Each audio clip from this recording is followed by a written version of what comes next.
Meus irmãos, quero cumprimentá-los com a paz do Senhor Jesus, amém? Vamos nos colocar de pé, fazer uma leitura da Escritura. Evangelho de Jesus Cristo, escrito por Lucas, capítulo de número 14. A partir do versículo de número 25. Evangelho de Jesus Cristo, conforme Lucas, capítulo de número 14, a partir do versículo de número 25.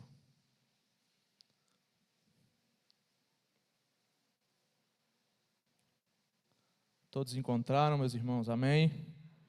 Nos diz a Escritura: grandes multidões o acompanhavam, e ele, voltando-se, lhes disse: se alguém vem a mim e não aborrece a seu pai e mãe, e mulher, e filhos, e irmãos, e irmãs, e ainda a sua própria vida, não pode ser meu discípulo. E qualquer que não tomar a sua cruz e vier após mim, não pode ser meu discípulo.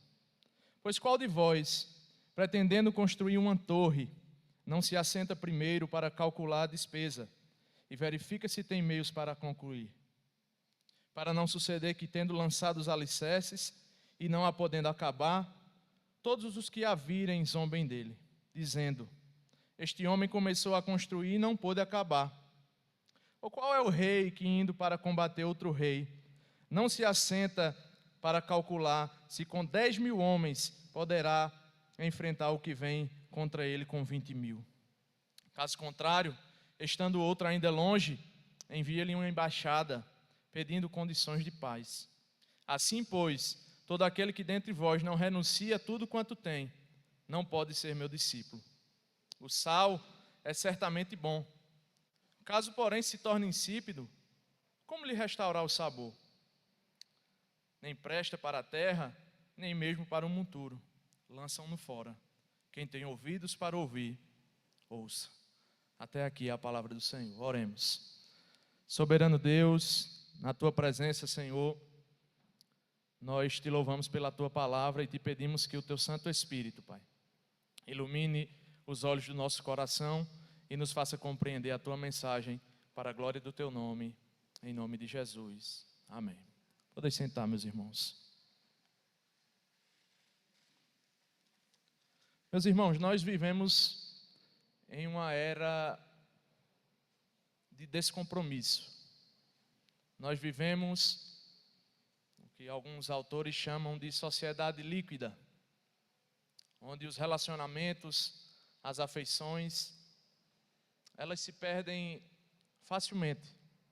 Apesar deste ser um problema que existe desde os primórdios, as condições atuais elas tornam que os relacionamentos sejam mais vulneráveis.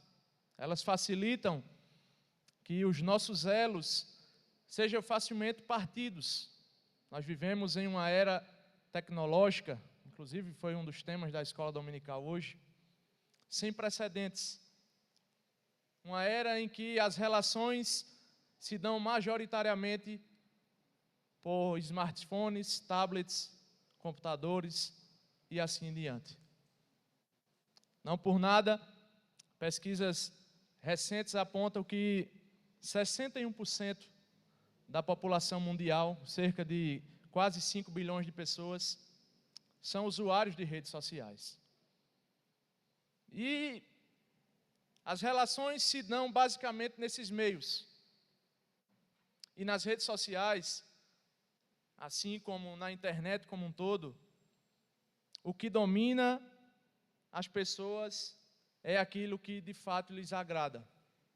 Nós costumamos seguir aquelas pessoas que nós temos afinidade, ou que falam aquilo que nós queremos ouvir. Nós costumamos creditar a essas pessoas um certo tipo de fidelidade. Nós costumamos fidelizar pessoas e pensamentos. Mas uma coisa que existe nas relações pessoais e que se perdem nessas relações internéticas é o compromisso. Logo que nós discordamos de um pensamento, de um ato, de determinada pessoa, caso ela faça algo que nos desagrade, é fácil cortar esse relacionamento. Existem lá botões nas redes sociais, só deixar de seguir, deixar de ser amigo, desinscrever-se dos canais. Então, basicamente, irmãos, é o lugar em que as multidões estão. As pessoas famosas granjeiam mais e mais seguidores para si, mas eles não estão importados com os compromissos dessas pessoas para consigo. O que vale é, quanto mais pessoas, mais relacionamentos, quanto mais relacionamentos, mais dinheiro, porque a rede social hoje é um meio de ganho. Então, irmãos, o descompromisso é algo que está atrelado a uma vida vivida na rede de internet. E nós estamos diante de um texto que, respeitado o seu contexto, inclusive o pastor Israel pregou nos versos anteriores, no domingo passado, a respeito do grande banquete. E essa parte provavelmente se dá quando Jesus encerra aquele banquete. E a Bíblia fala justamente de multidões que o seguiam. Mas é mesmo no meio das multidões que não existe esse compromisso. O que impera entre as multidões é o descompromisso e o anonimato. As pessoas dentro da multidão, elas conseguem se esconder, elas conseguem se mascarar e elas conseguem fingir que fazem parte daquele ambiente, ainda que discordem do movimento. E Cristo, que muitas vezes foi acompanhado pelas multidões, sabe muito bem que no meio delas, as pessoas, em sua maioria, não estão procurando compromissos. Há uma meia dúzia de curiosos, há uma meia dúzia de críticos, há centenas de pessoas que só querem ver o fato acontecer, e no caso de Jesus, as pessoas o procuravam por causa dos seus milagres. Nós vamos perceber isso no Evangelho de João, quando Jesus diz que aquela multidão o procurava porque ele tinha multiplicado o pão e fartado a fome deles. Existe todo tipo de pessoas, e Jesus, sendo Deus, conhecendo o coração daquelas pessoas, e que não está preocupado, na verdade, com a quantidade de seguidores, mas com a sua qualidade, ele inicia um grande discurso de exortação àquelas pessoas. Ele sabia que muitas daquelas pessoas que cantaram na entrada triunfal hosanas nas alturas, são as mesmas pessoas que estariam no dia da sua crucificação, dizendo: liberta Barrabás e prende Jesus. Ele sabia o que estava no coração das pessoas. Ele conhece também o nosso coração. E por isso, irmãos,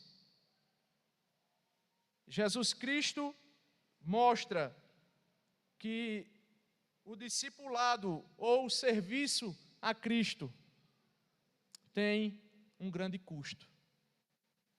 Custo esse que certamente aquela multidão não podia suportar e nem queria.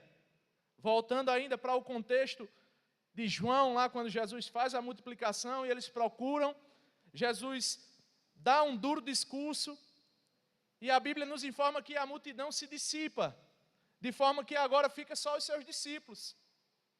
E Jesus pergunta ainda aos 12 se eles não querem ir embora também. E aí Pedro diz: para onde iremos? Pois tu tens as palavras de vida eterna. Mas percebam, irmãos, que a multidão, quando ela se sente afetada, ela logo se dissipa. Ela não permanece quando o discurso se torna duro. Ela não permanece quando as exigências estão além daquilo que as suas expectativas planejavam. É no meio das multidões, irmãos, que o descompromisso assume a sua forma mais radical. E no sermão de hoje, irmãos, nós veremos que o fato de vir a Jesus é fazer dele o relacionamento mais importante da nossa vida. Deixar que a missão dele guie o nosso caminho e colocar a presença dele acima de todas as coisas. Esse é o resumo. Nós devemos considerar o relacionamento com Cristo mais importante da nossa vida.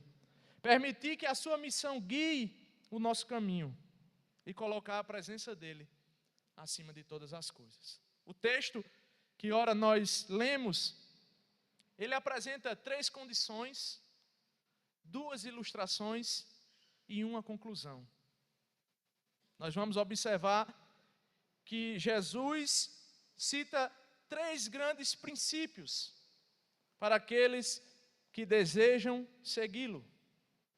E o primeiro princípio, irmãos, é que o discípulo precisa amar a Cristo acima de tudo. Isso quer dizer que o discipulado custa tudo aquilo a que eu amo. Vejamos o texto. Versículo 25. Grandes multidões o acompanhavam, e ele, voltando-se, lhes disse: se alguém vem a mim e não aborrece a seu pai e mãe e mulher e filhos e irmãos e irmãs, e ainda a sua própria vida, não pode ser o meu discípulo. Irmãos, a frase aqui, não aborrece, talvez não seja a melhor tradução, e a tradução melhor seria: se alguém vem a mim e não ama mais a mim do que esse rol que ele colocou aqui, não pode ser meu discípulo. Então, basicamente, o que Jesus está falando é que, para ser o seu discípulo, nós precisamos amá-lo acima de qualquer pessoa. E aqui não importa o grau de parentesco. Ele coloca aqui o pai, a mãe, a esposa, os filhos, os irmãos, inclusive, irmãos, a própria vida. A primeira condição que Jesus estabelece é clara e não deixa nenhum tipo de dúvida para quem escuta. Nós devemos amá-lo mais do que aqueles que nos cercam. Devemos amá-lo mais do que amamos todas as pessoas que envolvem a nossa vida. Essa é a primeira condição do discipulado, irmãos. Porque todas essas pessoas que nos circulam, que convivem conosco, se elas não ocuparem o devido lugar, elas vão ocupar o lugar que está reservado somente a Cristo. E aquelas coisas que ocupam o lugar de Cristo em nosso coração se tornam ídolos. E os ídolos, eles, assim como Cristo, não nos dividem, eles querem toda a nossa vida. Por isso que não existe uma pessoa que seja avarenta e queira ser generosa. Não, porque a avareza consome toda a generosidade. Não é possível que um avarento pegue os seus bens, venda alguma coisa que ele tem para ajudar um próximo. E isso é impossível aos olhos humanos, se não houver uma mudança no seu interior. A única coisa em que ele confia é nas suas riquezas. O seu Deus é o seu dinheiro. Por isso que ele não consegue, irmãos, ajudar ninguém. E, irmãos, Cristo vai mais além. Porque, como eu disse, em uma era de relacionamentos tão superficiais, mas isso não é peculiar da nossa época. Os relacionamentos sempre foram assim. Mas Cristo entendia, de fato, quem estava o seguindo. E ele aperta mais um pouco.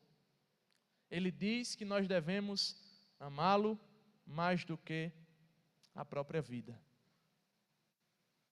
Parece que agora o cerco está fechado.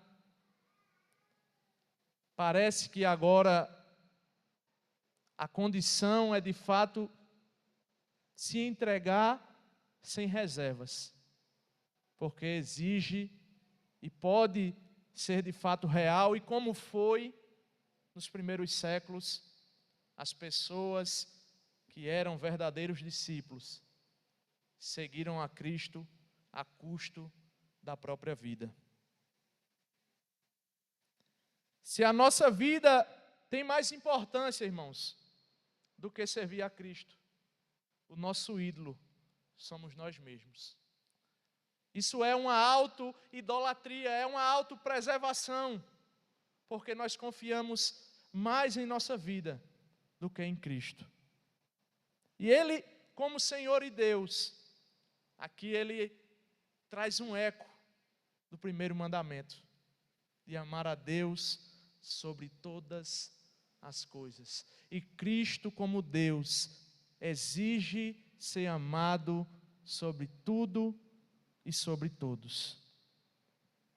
E aqui, irmãos, eu me lembro de um testemunho de um marroquino chamado Mehdi, um ex-muçulmano que se converteu a Cristo. Durante os seus estudos na Universidade Islâmica, ele recebeu a tarefa de comparar, irmãos, o Evangelho de Lucas com o Alcorão para o seu trabalho de conclusão de curso. As universidades islâmicas são os únicos lugares no Marrocos autorizados a possuir a Bíblia. Mas isso é destinado exclusivamente para fazer análises críticas. E esse Mehdi era filho do maioral dos religiosos. E durante o seu TCC, durante essa comparação entre o islamismo e o Evangelho de Lucas, ele se convenceu de que o cristianismo era verdadeiro e que ele estava servindo a uma falsa religião. Por causa da sua conversão e devido à perseguição religiosa, ele foi obrigado a deixar o país. A sua família o rejeitou. Ele esteve no Brasil e deu entrevista ao pastor Iago Martins, num canal chamado Dois Deus de Teologia, bem como esteve, irmãos, na Consciência Cristã no ano de 2019, contando o seu testemunho. E uma parte do seu testemunho é basicamente essa, abre aspas: eu tive que pagar um alto preço por causa da minha conversão. Para algumas pessoas, eu era um sujo que negou a religião verdadeira e a vendeu. Para outras, eu havia ficado louco ou sofrido alguma lavagem cerebral. Tudo isso refletia no modo como viam meus pais e meus irmãos. Era uma grande vergonha para eles. Hoje eu vivo refugiado em outro país por causa do Evangelho. Não vejo minha família há anos. Perdi 2 irmãs e não consigo voltar ao meu país. Tive o meu passaporte cancelado em Marrocos por ter me convertido. Não posso mais voltar por causa da minha fé. Perdi amigos, emprego, casa, bens materiais, mas ganhei muito mais. Ganhei Jesus Cristo como Salvador na minha vida. Aí ele pergunta: o que você pagou por causa de Cristo? Quanto Jesus vale para você? Irmãos, a linguagem de Jesus não é apenas teórica.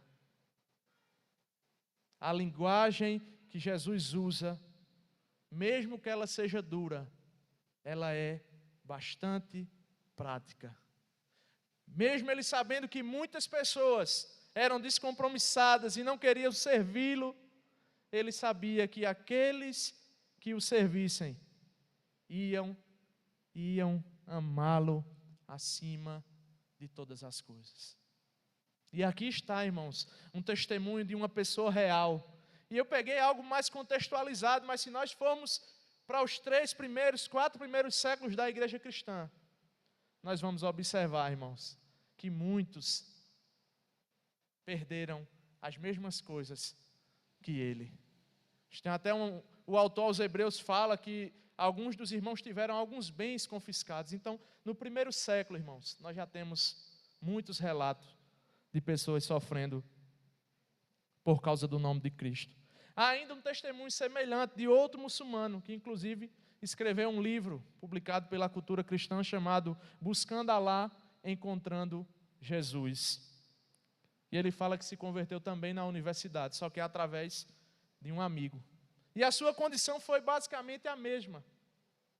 E hoje ele não vive também no seu país, ou melhor, não vive com seus pais, porque ele nasceu nos Estados Unidos, então liberdade religiosa, mas basicamente ele perdeu a sua família.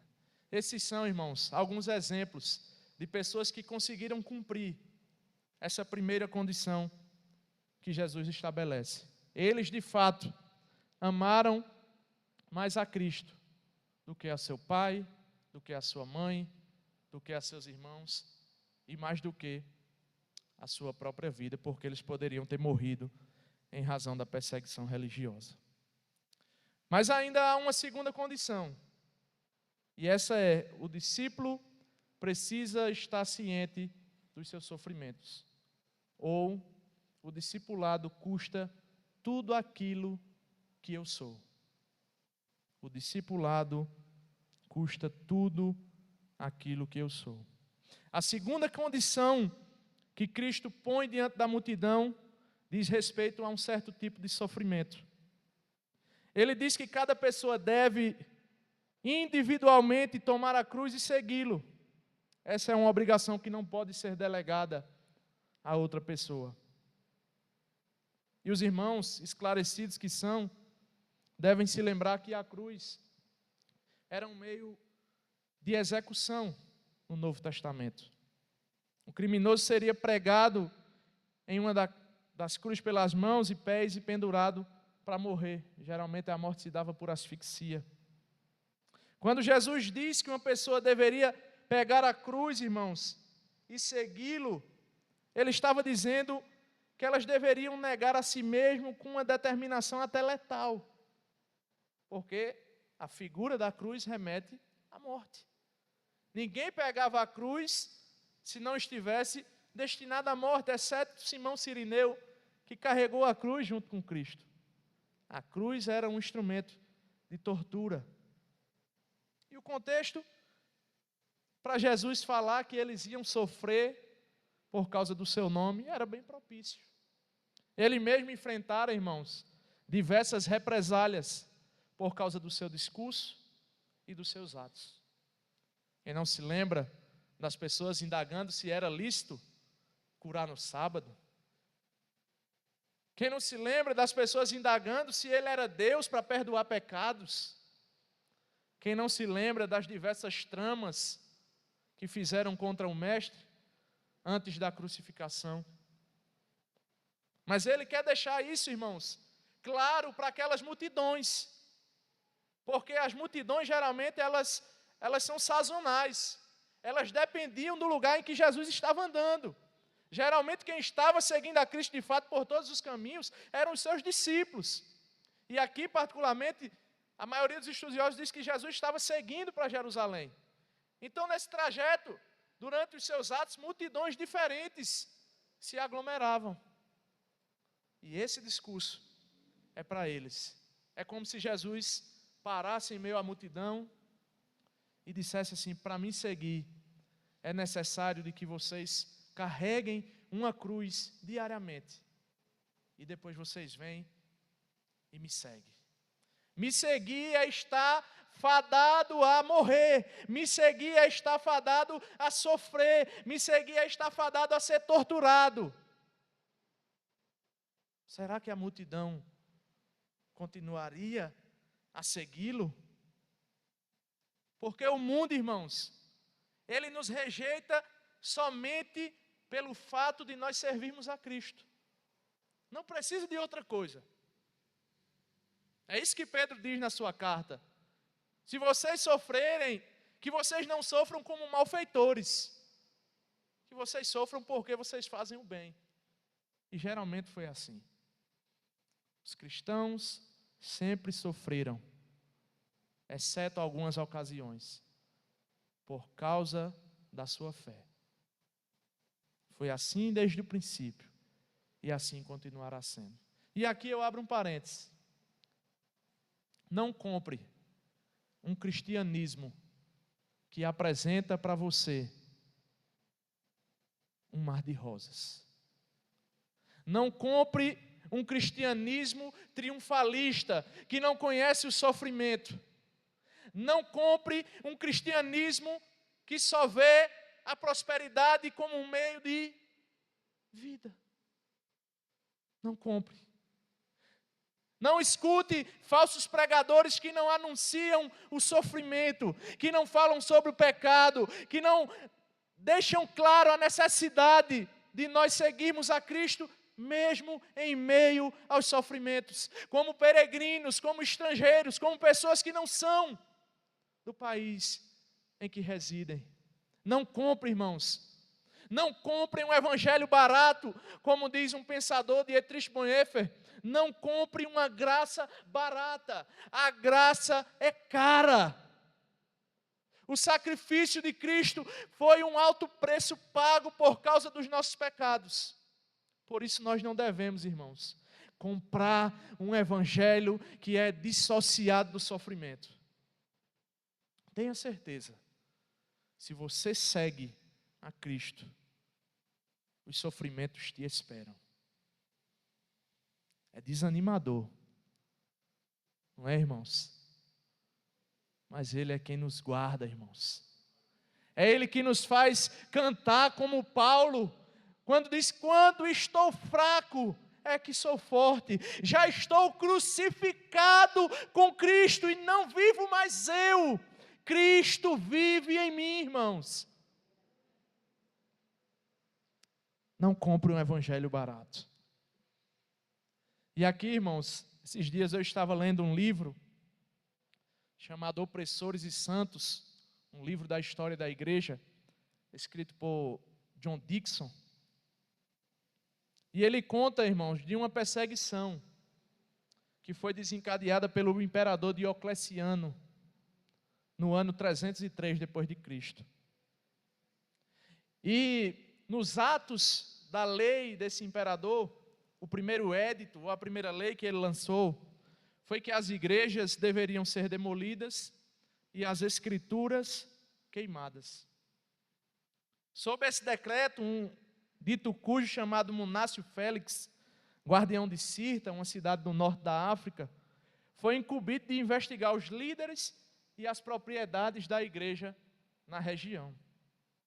O seu interesse estava justamente na destruição dos exemplares da Escritura que os irmãos possuíam.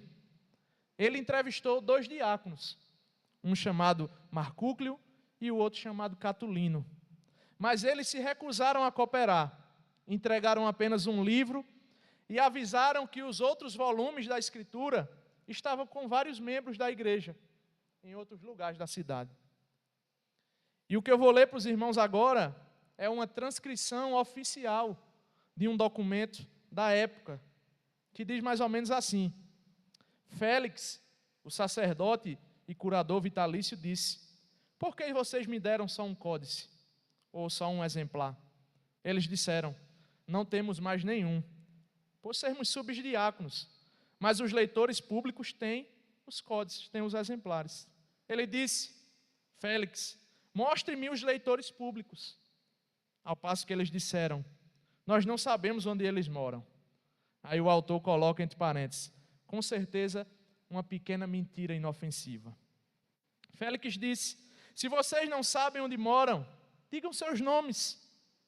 Eles disseram: nós não somos traidores, cá estamos nós, mate-nos. Félix disse: que sejam levados sob custódias. Essa é a última notícia que nós temos desses irmãos corajosos. Ser discípulos para eles custou-lhes a vida, irmãos. Eles entregaram a vida por causa do Evangelho. Eles não mediram esforços para dizer diante daquele homem que não eram traidores: nós não vamos entregar nada, nos mate, tudo que nós temos é nossa vida. E assim procedeu, irmãos. Da mesma forma, Inácio de Antioquia, quando estava para ser morto, e soube que alguns irmãos estavam tramando a sua fuga, ele pediu que os irmãos parassem. E mais ou menos ele diz assim: eu lhes imploro, não me ofereçam bondade fora de hora. Deixe-me ser alimento às feras, por intermédio das quais poderei chegar a Deus. Sou o trigo de Deus e estou pronto para ser moído pelos dentes das feras, a fim de se revelar pão puro. O sangue dos mártires é a semente da igreja, irmãos. Os historiadores dizem que não faz sentido o crescimento exponencial que o cristianismo teve nos primeiros séculos. Não faz sentido. Quanto mais a perseguição ficava dura, mais a igreja crescia. Quanto mais a perseguição ficava dura, mais o evangelho se espalhava. Quanto mais pessoas morriam, irmãos, mais a causa de Deus crescia no mundo. Porque Cristo tinha prometido que estaria com eles e que estaria conosco todos os dias. E como Paulo diz, um planta, outro rega, e Deus é quem dá o crescimento. Não somos nós, irmãos. Não foi a fé desses irmãos que fez o evangelho se expandir, não. Foi o próprio Senhor da seara que diz que vai crescer o seu reino, que diz que vai estar com a sua igreja, que diz que vai estar com o seu povo. É Ele o responsável pelo crescimento da igreja. E aqui nós temos, entre essas duas condições, o cálculo do custo. E aqui Cristo usa duas parábolas. Uma do construtor tolo e a outra do rei, que na visão do autor seria um rei sábio. E basicamente se um construtor se propõe a construir e não faz os cálculos, caso a sua construção venha a não se findar, ele vai ser motivo de chacota. E o rei, que tem que enfrentar um exército do dobro do seu, se não analisar as condições, como o pastor falava ontem, se não contar a quantidade de carros, se não contar a quantidade de soldados, de mísseis, de armas nucleares, seja do que for, ele estará fadado ao fracasso. Então a sabedoria desse rei está em fazer os cálculos, em contemplar a situação, em talvez enviar espias, como era uma prática no Antigo Testamento, para sondar o terreno do inimigo. Ele diz: se ele for sábio, e ele vê que não vai vencer, que não vai prevalecer, é melhor que ele levante a bandeira da paz, bandeira branca. É melhor do que ir para a guerra e perecer, ou morrer, ou ficar nas mãos do inimigo. Jesus mostra que, nas palavras de James Edwards, a ênfase das duas parábolas não está na decisão de começar um projeto, mas na determinação de terminá-lo. E aqui nós lembramos da parábola dos grãos, do semeador, que saiu a semear e semeou em 4 tipos de terrenos, e só um frutificou da forma que devia. Assim é, irmãos. Às vezes as pessoas começam entusiasmadas, mas por devido a não ter feito os cálculos do custo do cristianismo, no meio do caminho, elas perecem. Por causa de não ter levado em consideração as advertências de Cristo, que o sofrimento era real, que as dificuldades eram palpáveis, que o sangue muitas vezes dá na canela. Essas pessoas fazem como o jovem rico. Esse discurso é muito pesado para mim. Eu não consigo deixar o meu Deus. Eu não consigo abandonar o meu conforto. Eu não consigo fazer as coisas que esse homem exige. É muito critério. Parece aquele meme, aquele homem dizendo: a coisa mais difícil que tem no mundo é ser evangélico. Não pode beber, não pode fumar, não pode isso, não pode aquilo. Nunca vi algo tão difícil. É verdade que é uma brincadeira, irmãos, que ele estava fazendo, mas é uma realidade. Não existe nada mais difícil do que ser um discípulo de Cristo. Mas ele não comprou ninguém com propaganda enganosa. Ele não chamou ninguém para vir aqui ser feliz. Ele não deu a vida para que nós vivêssemos em um mar de rosa. Se nós compramos um ingresso para este filme, nós compramos enganados. Por isso, se alguém está aqui e ainda não fez os cálculos, eu lhes digo para correrem hoje, no seu quarto, pegar as instruções do Senhor Jesus, coloque na sua caderneta e veja se esse peso você quer carregá-lo. Porque poder nenhum de nós pode, irmãos. Mas Ele nos prometeu graça. Ele nos prometeu graça para que nós caminhemos ao seu lado. É Ele quem opera em nós o querer e o realizar, irmãos. Mas nós não podemos agir como o construtor tolo, sem fazer os cálculos. Se alguma vez você for chamado, convidado a receber a Cristo em sua vida, não pense uma vez, pense muitas vezes, porque senão você pode não concluir esse projeto de seguir a Cristo. Calcule, Cristo não só lhe chamou para ser feliz, Ele lhe chamou para servi-lo, não obstante as situações adversas. E o terceiro tipo de renúncia, irmãos, que os discípulos precisam fazer é renunciar às coisas que têm. O discipulado custa tudo o que nós temos. Primeiro, ele custa tudo que nós amamos. Em segundo, custa tudo o que somos. E em terceiro, custa tudo o que nós temos. E aqui tudo é tudo. Seja finança, apesar de o texto falar mais de bens, nós podemos aqui expandir para a dignidade, para a fama, prestígio, influência, riqueza, saúde. Tudo que nós temos deve estar submetido a Cristo. Se você se considera alguém importante pela causa de Cristo, você deve ser alguém que não tem importância.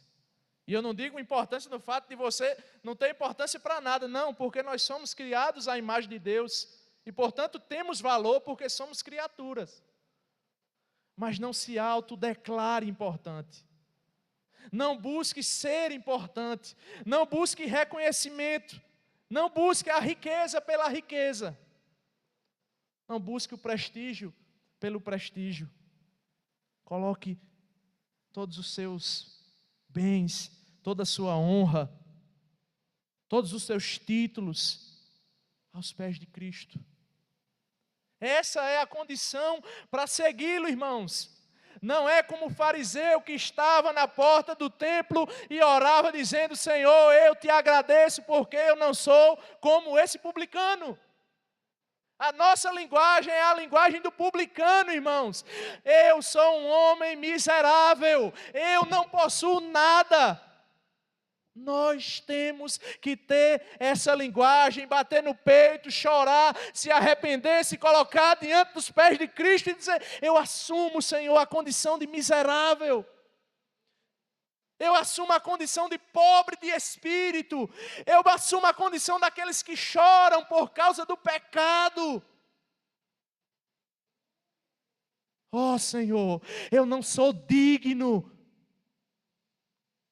como disse o centurião, de que entres na minha casa, mas dizes só uma palavra Humilhai-vos, irmãos, perante a potente mão de Deus, não perante homens, não perante autoridades, não perante reis, governadores, ainda que nós devamos submissão a esses homens. Mas nos coloquemos nos pés de Cristo, reconhecendo: Senhor, eu não sou nada, mas Tu és tudo em mim. Deposite tudo nos pés do Senhor. Entregue-se a Ele sem reservas, porque Ele não vai lhe desamparar. Cristo não nos desampara, irmãos. Ele não esmaga a cana trilhada, nem apaga o pavio que fumega. Quando nós nos humilhamos, irmãos, perante Ele, e reconhecemos a nossa indignidade, Ele tem misericórdia de nós. Por fim, irmãos, o discípulo precisa ser sal que salga. Jesus diz: o sal certamente é bom, caso, porém, se torne insípido, como restaurar-lhe o sabor? Nem presta para a terra, nem mesmo para o monturo. Lançam-no fora. E deixa final. Quem tem ouvidos para ouvir, ouça. Nós sabemos, irmãos, que o sal que nós usamos e utilizamos, ele não perde o sabor. Ele continua mantendo as suas propriedades, a menos que haja uma reação química que retire essas propriedades. Mas, no geral, ele não perde o sabor. Então, alguns estudiosos indagam por que essa afirmação de Jesus do sal se tornar insípido. Então, tem alguns autores que dizem que havia um sal na região do Mar Morto que, quando ele era extraído, ele poderia perder o seu sabor. Então, algumas teorias foram levantadas, mas uma das que mais me balançou foi que Jesus usa essa figura como metáfora para sugerir a impossibilidade de um cristão ser qualquer outra coisa que não seja um cristão. Ser algo menos do que os discípulos dos versículos 25 a 33 é não ser de forma alguma um cristão. Então, basicamente não está se falando da realidade de se perder o sabor do sal. Mas Cristo está dizendo: se você não atender aos requisitos propostos, a essas renúncias necessárias, você é como um sal sem sabor. Você não é um cristão, você não é um discípulo. Então, irmãos, não existe a possibilidade de nós sermos cristãos sem os requisitos que Cristo colocou na sua Escritura. Um seguidor anônimo não consegue formar discípulos. Ele formará seguidores anônimos. O pastor Jonas Madureira, comentando sobre esse texto, diz o seguinte: esses seguidores anônimos dizem que seguem a Jesus, mas não se submetem ao seu reino. Vivem de acordo com as suas agendas ocultas. Seguem Jesus do seu jeito. Como consequência, reproduzem outros seguidores anônimos, com um entendimento raquítico, ou até mesmo um falso evangelho. Ser um discípulo, então, irmãos, é fazer a diferença na família, no trabalho, na escola, na sociedade e no mundo. Sal que salga. O que passa disso não é discipulado. Quem não salga não é discípulo. Quem não salga não é cristão.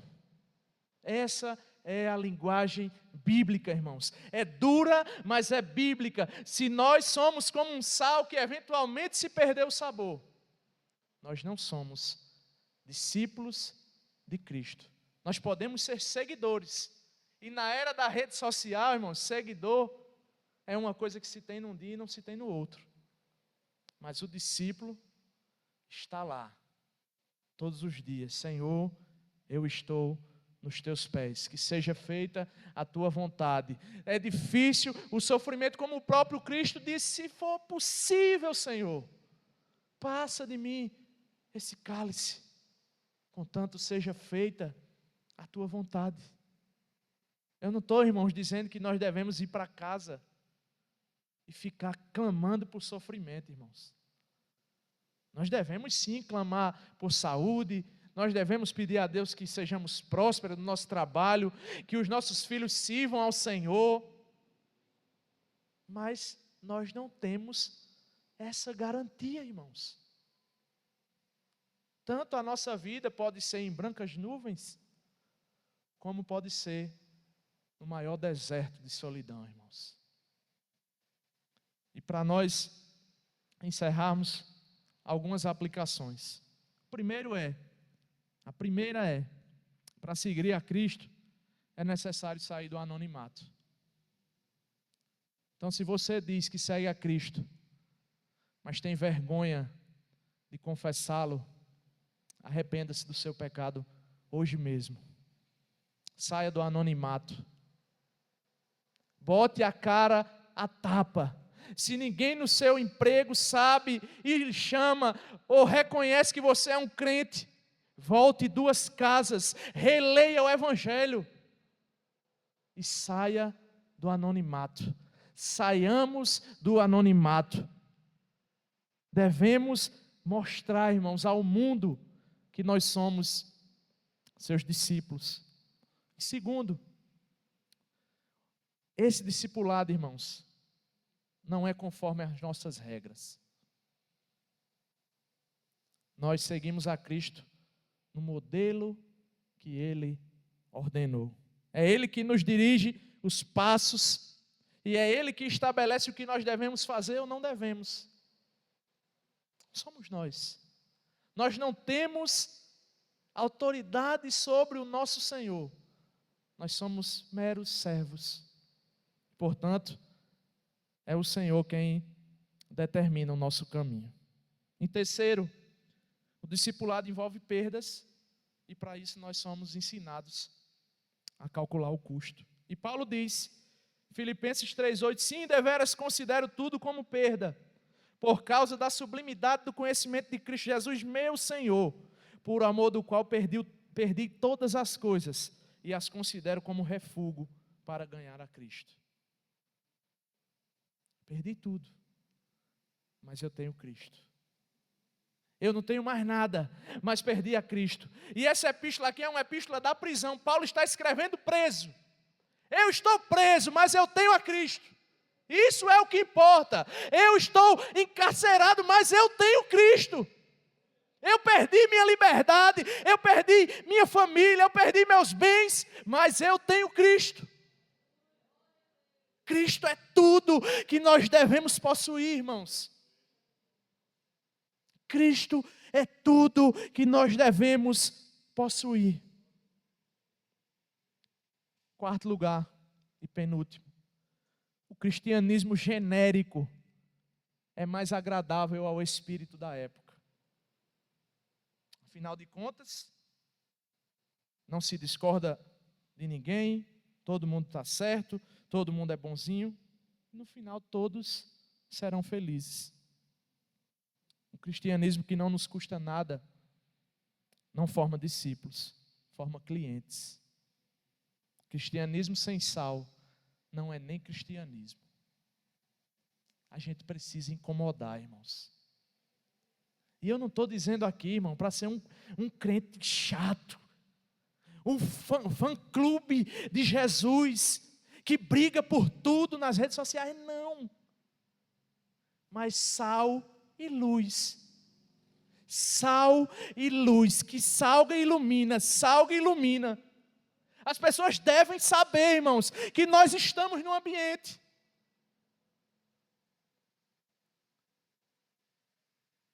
Se não, quando você trouxer as pessoas aqui, elas vão pensar que estão numa casa de show. que estão num teatro, que estão num cinema e nunca vão confessar os seus pecados. Cristianismo que não salga não é cristianismo.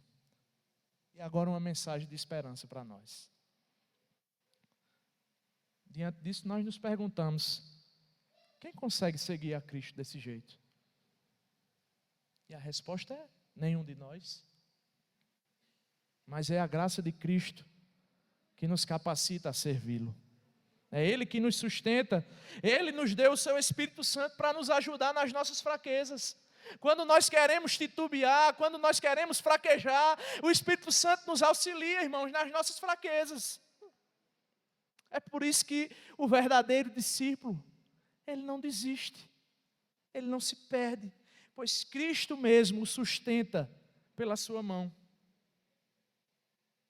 Ele é o nosso exemplo, irmãos, porque Ele mesmo executou tudo aquilo que nós deveríamos executar. Ele amou a Deus acima de todos, amou mais do que a sua mãe, do que a seu pai, do que a seus irmãos. Ele de fato carregou a cruz e foi até o fim, e Ele mesmo se despojou, irmãos, de tudo quanto possuía, para se tornar humano e morrer por nós. O autor aos Filipenses diz que Ele, sendo na forma de Deus, não teve por usurpação ser igual a Deus, antes humilhou-se a si mesmo, assumindo a forma de homem. Ele, irmãos, executou aquilo que nós deveríamos, por causa da sua humilhação, por causa da sua obediência, por causa do seu amor a Deus. Nós podemos colocar nele a nossa confiança. Se parece pesado para você, como de fato é, olhe para Cristo, porque Ele conseguiu, irmãos, executar todos esses critérios que Deus colocou. Ele conseguiu obedecer ao Senhor em tudo, e Ele é o nosso modelo e o nosso auxílio.